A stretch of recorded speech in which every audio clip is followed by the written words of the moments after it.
Olá, tudo na ordem, tudo no foco da Ceissa. Então, pessoal, eu vim aqui falar com vocês um pouquinho de umas coisas que tá acontecendo e tem saído na internet de 3 a 4 dias pra cá, são coisas muito graves. Começando pelo vídeo que rolou aí na internet do corregedor, senhor Benedito Gonçalves, que proibiu o presidente da República de fazer live da sua residência oficial. Ou seja, mais uma vez, a proibição dele estar usando a residência dele, que é onde ele mora. Ele pode usar a sala, ele pode usar o quarto, ele pode usar o banheiro, ele pode usar o que ele quiser. No entanto, ele foi proibido de fazer live, de conversar com o povo brasileiro de dentro da sua residência oficial, tá? Que não tem nada a ver com o Palácio do Planalto. É a residência dele oficial, ou seja, ele pode fazer o que ele quiser dentro da casa dele. No entanto, ele foi proibido por esse Benedito Gonçalves aí, que é um ministro do TSE. Vocês acreditam numa coisa dessa? Então, o que o nosso presidente fez? Ele alugou uma kitnet para fazer essa live. Essa live que não era novidade para ninguém. Para quem acompanha o presidente sabe que todas as quinta-feiras, das 9 às 20 horas, ele fazia uma live para informar todos os feitos do governo dele. Então, muita gente já acompanhava essa live nesses quase 4 anos. E aí, agora que ele é candidato, na época da eleição, ele não pode usar a residência dele oficial para fazer. Aí, o que ele fez? Alugou uma kitnet para fazer isso. Então, antes de ontem, o STF, ele não faz quase nada, tem um monte de processo lá parado. Mas agora, na época da eleição, tudo que é contra o presidente Bolsonaro, eles estão lá. Entra com inquérito inconstitucional e já julga, e já condena, e já faz um forféu, né?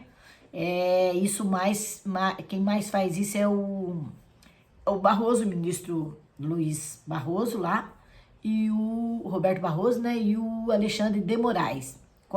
De vez em quando é o Fachin também, aquele que, uma canetada, soltou o Lula da cadeia. Mas eu quero só lembrar vocês que tá rolando aí na internet, não sei se vocês viram, um vídeo do senhor Cláudio Urbach, e da senhora Maria Clara Burganelli.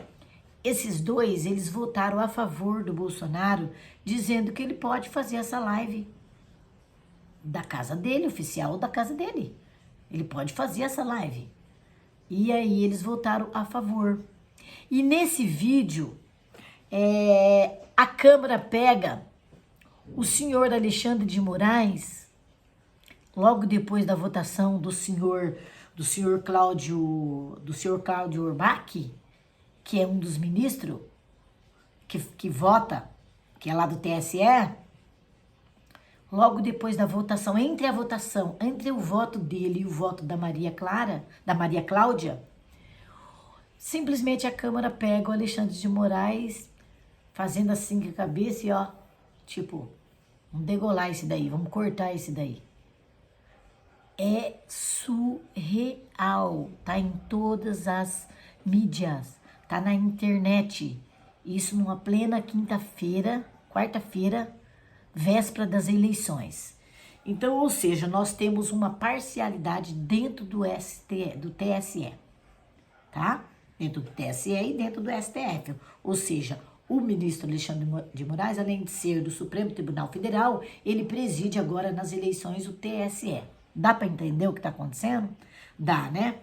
Outra coisa que eu queria comentar com vocês é um vídeo também do senhor Joaquim Barbosa, ex-ministro do STF, que foi nomeado em 2003 pelo Lula, certo?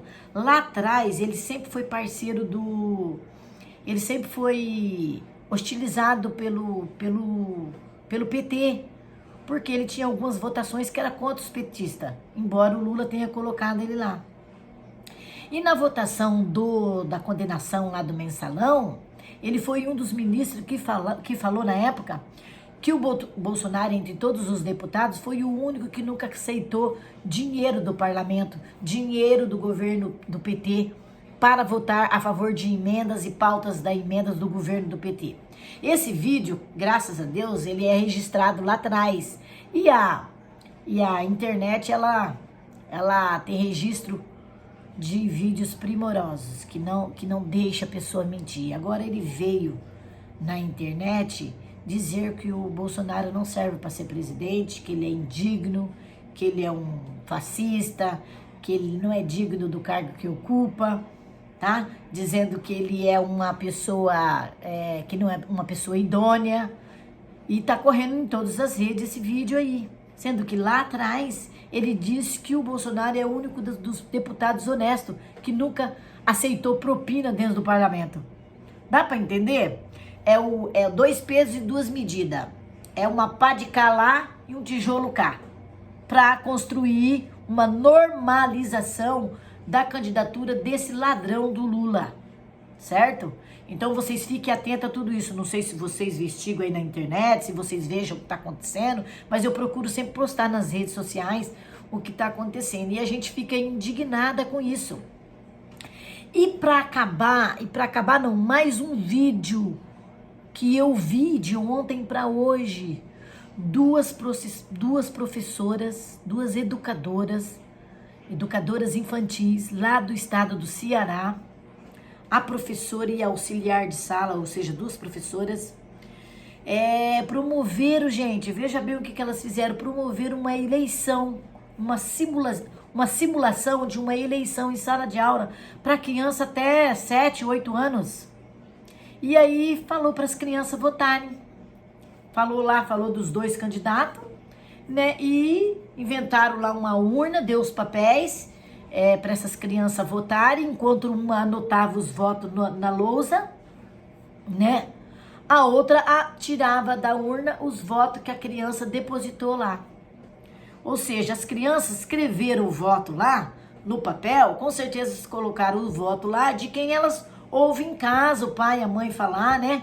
De repente, o pai e a mãe instruem, ou eles escutam conversa, e aí as professoras, acho que antes dessa simulação, com certeza deve ter falado dos 2 candidatos. E as crianças inocentes iguais são, que eu adoro a inocência das crianças, algumas votaram, escreveram no papel lá o Larápio, o nome do Larápio lá, o Lula, com Lula, e algumas escreveram Bolsonaro.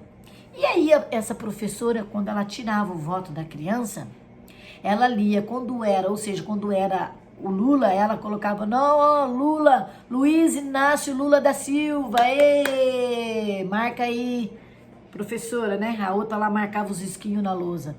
E quando ela pegava um papel que era o nome do presidente da República, que é candidato à reeleição, Bolsonaro 40, aquelas que especificaram o número lá para cada candidato. Ó, Luiz Inácio Lula da Silva, 13, muito bem. 40, Bolsonaro, Bolsonaro lixo, marca aí, professora, Bolsonaro lixo. Ou seja, dando um nome pejorativo para o presidente da República. E essa criança com certeza se sentia constrangida a hora que o voto dela era tirado lá e ela dava o nome da criança.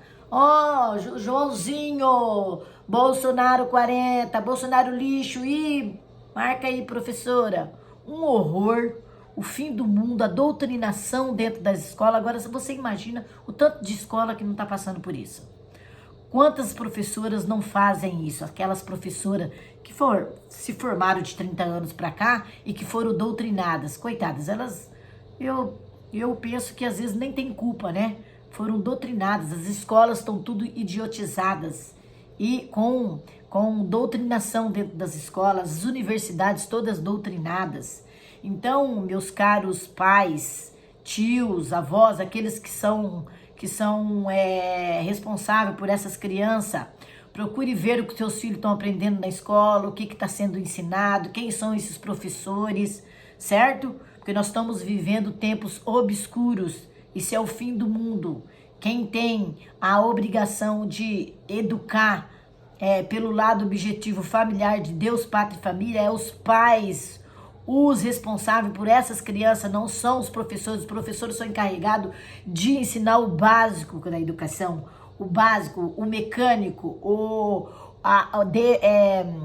português, matemática, né, química, biologia, mas não a educação, a doutrinação dessas crianças.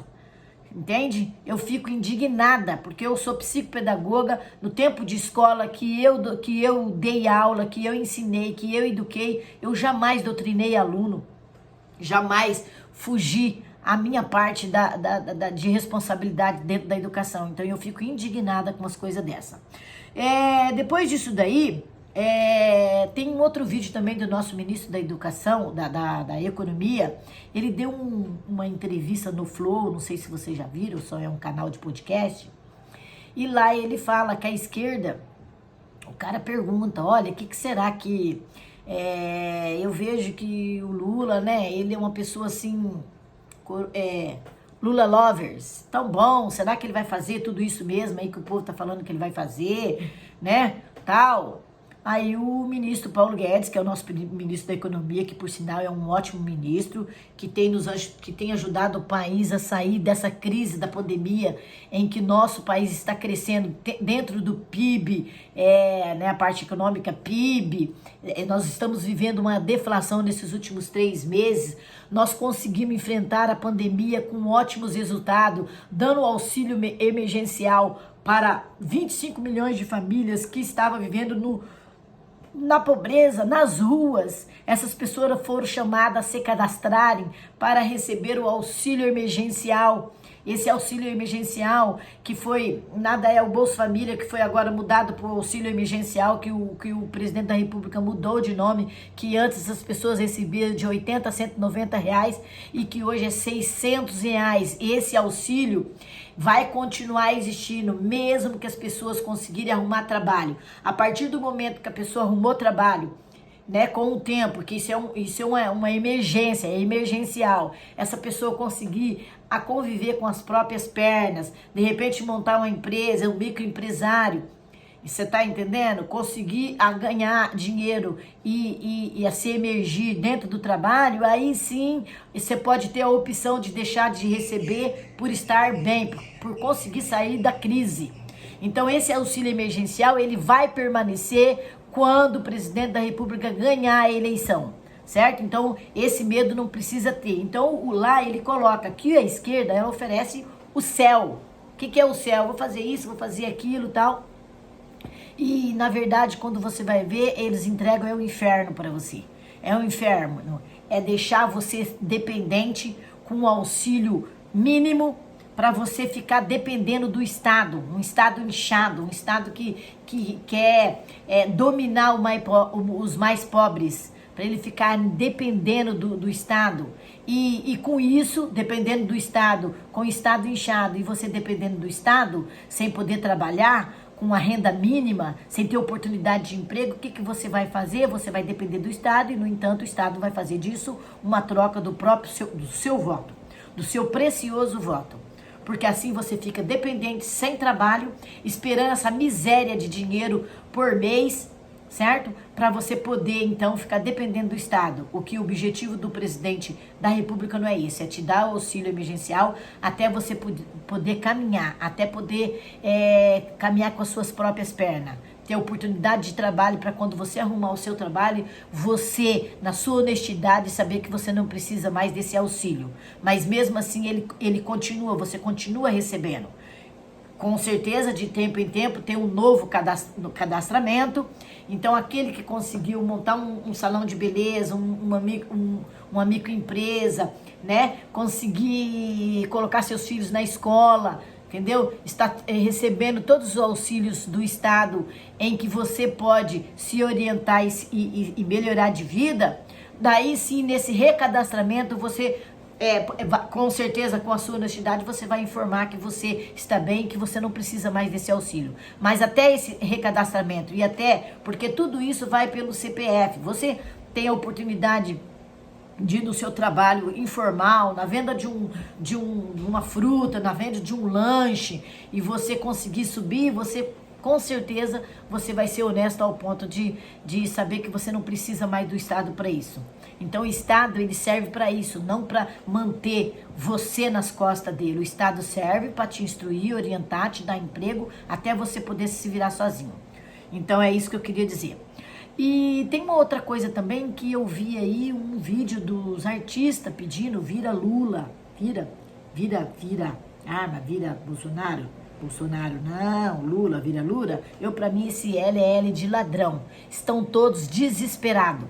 Pensa numas pessoas desesperadas, parasita, que depende do dinheiro do Estado para sobreviver. Cada artista tem o seu talento, tem a sua dignidade, tem o seu objetivo de vida e pode muito bem caminhar com as suas próprias pernas. A Lei Rouanet, o dinheiro da Lei Rouanet, que é destinado à cultura do Brasil por região, ela é destinada agora, nesse governo federal, para aqueles artistas que estão iniciando e não para aqueles artistas que já são consagrados. E que a vida deles é viajar para a Europa e falar mal do nosso país. Querem viver à custa do Estado. Aqueles que já são consagrados não precisam dessa lei. Não precisa desse dinheiro da Lei Rouanet. Coitado daqueles que têm talento e que não pode nem publicar, não pode nem mostrar uma música que fez, um artista plástico, alguma coisa que fez, entendeu? É para isso que a Lei Rouanet é para artistas iniciantes e não para aqueles consagrados. Eu fico indignada de ver, é uma vergonha ver esses artistas gravando vídeo a favor de um ladrão. Aquele ladrão que sempre ajudou eles, entendeu? Essa mídia, a Globo, a CNN, todas essas mídias que sempre viveram às custas do Estado, entendeu? Roubando do nosso dinheiro, dos nossos impostos. Vocês têm ideia da mentira e das coisas que saem na mídia?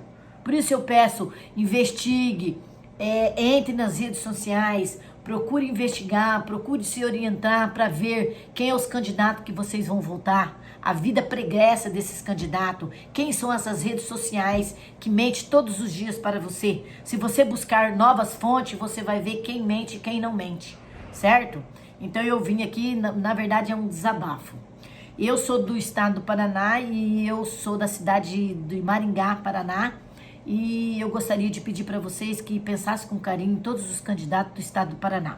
No vídeo passado eu falei do candidato a deputado federal pelo estado do Paraná e eu falei o número dele errado. Eu acho que eu falei 2210 e não é 2201. O deputado federal Felipe Barros, ele é de Londrina. Esse deputado foi o defensor do voto impresso, certo? Ele que, com o presidente Jair Messias Bolsonaro, fez uma live mostrando a vulnerabilidade das nossas urnas, nossas sacrosantas urnas, que elas são vulneráveis, elas são violáveis, sim. Elas não são violáveis para você contar os votos que elas computam lá. Porque nós não temos o voto impresso, que ele é defensor e relator do voto impresso. Mas elas foram violadas, sim, em 2018, que entraram os hackers lá, ficaram de março a novembro, até depois das eleições de 2018, passeando pelas urnas, pelos logs, aonde se computa a totalização dos votos lá em Brasília. Então o Bolsonaro veio e relatou isso daí, que é um processo, que é um inquérito da Polícia Federal, que até hoje não foi finalizado. Então foi mostrada a vulnerabilidade das nossas urnas. E aí ele entrou como relator do voto impresso para a gente ter pelo menos alguma coisa que registrasse o nosso voto e caísse do lado da urna para a contagem pública desses votos, o que não passou já tinha passado no Congresso em 2016, né, com a maioria dos votos, mas ficou parado lá na Câmara, no Senado, e aí o nosso ministro do STF, o senhor Roberto Barroso, ele simplesmente orientou alguns deputados que têm o rabo preso dentro do Congresso para não aprovar esse voto impresso. E aí hoje nós estamos dependendo de acreditar nessas urnas sacrossantas, que todo mundo, a maioria dos brasileiros não confiam mais nessas urnas, certo? Então nós temos que acreditar. Então é uma coisa assim surreal. Então eu quero pedir o voto para deputado estadual no Felipe Barros de Londrina, 2201. Para senador Paulo Martins, que ele é de Curitiba, ele é deputado federal e agora vem candidato a senador pelo estado do Paraná. O número dele é 222 e ele é um também dos que defenderam e que criou a PEC da saidinha, que aprovou a PEC da saidinha lá de Natal, Ano Novo, sabe?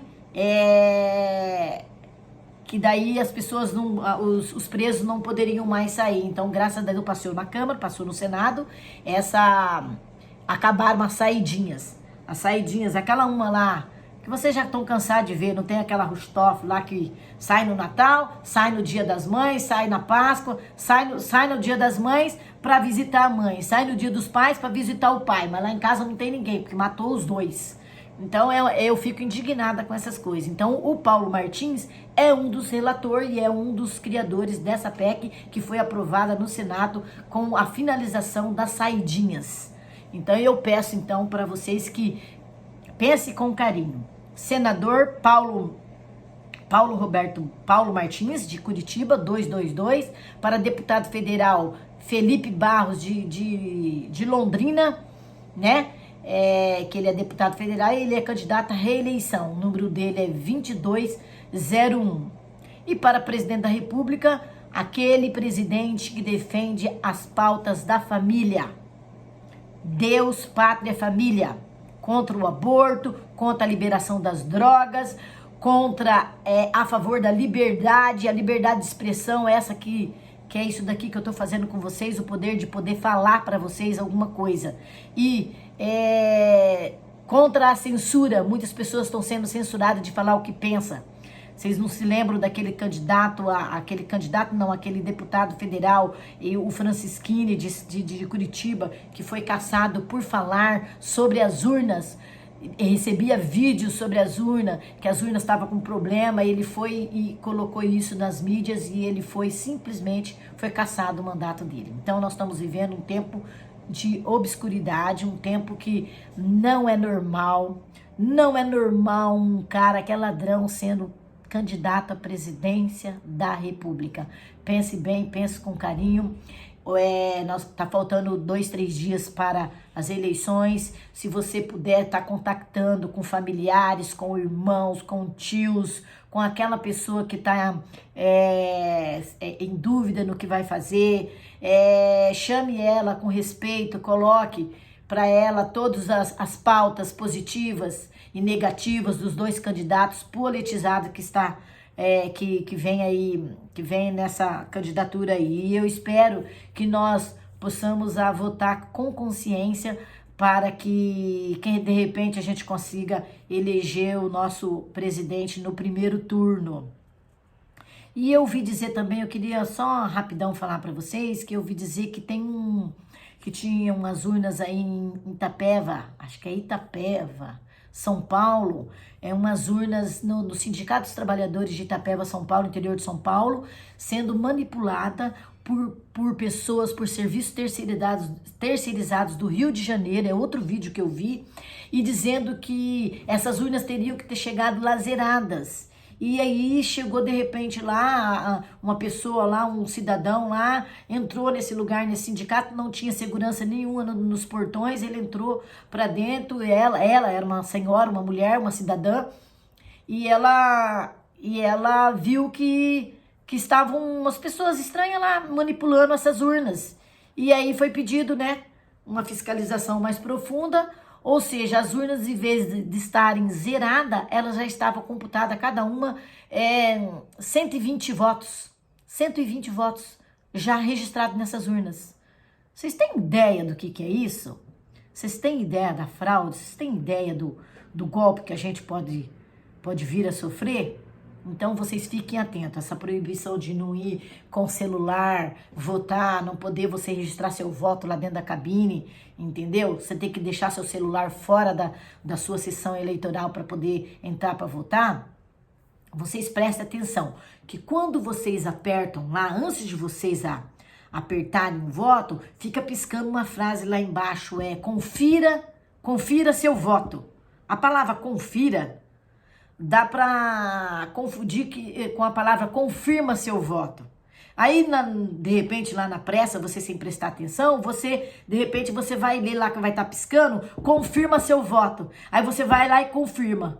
O que não é, você presta atenção, veja se está escrito confira ou confirma. Se for, porque vai ficar piscando. Se você vê lá confira, é para você esperar um tempinho, para depois você apertar o botão de confirma, certo? Porque ele vai dizer lá, confira seu voto, para você ver lá o que tá. Aí depois que parar de piscar, aí vai vir a frase, confirma seu voto. Aí você aperta o confirma, certo? Essa é a orientação que a gente recebeu do grupo que eu faço parte. E aí eu tô passando para vocês prestarem bastante atenção na hora de computar o seu voto lá, ok? E finalizando, rapidão, tem toda a votação no final da sua votação, antes de acontecer isso aí que eu expliquei para vocês, vai ter lá se você deseja ou não votar na legenda. Então você vote na legenda, no PL, na legenda que é a legenda do nosso presidente da República. Então, porque a gente não vota, a gente vota nos deputados, mas aí você pensa, não vou votar em tal deputado porque ele já está eleito, é uma pessoa já famosa. Não, você pode votar naquele deputado que você deseja votar. Por quê? Porque a sobra de votos desse deputado puxa mais deputado da mesma legenda dele. Então não caia na falácia de não votar naquele porque ele já está eleito, eu vou votar no outro porque o outro me pediu o voto. Não, você só vai votar nele se você conhecer a pessoa e a vida pregressa dele, certo? Então é isso aí que eu quero pedir para vocês. Então vocês votem com consciência e aqui fica meu apelo de votar nos candidatos que tem o número 22 de início, que é os candidatos da direita, das pautas que defende Deus, pátria e família. Tá ok? Então, eu acho que eu me estendi um pouquinho, mas fica com Deus, um beijo e até o próximo vídeo.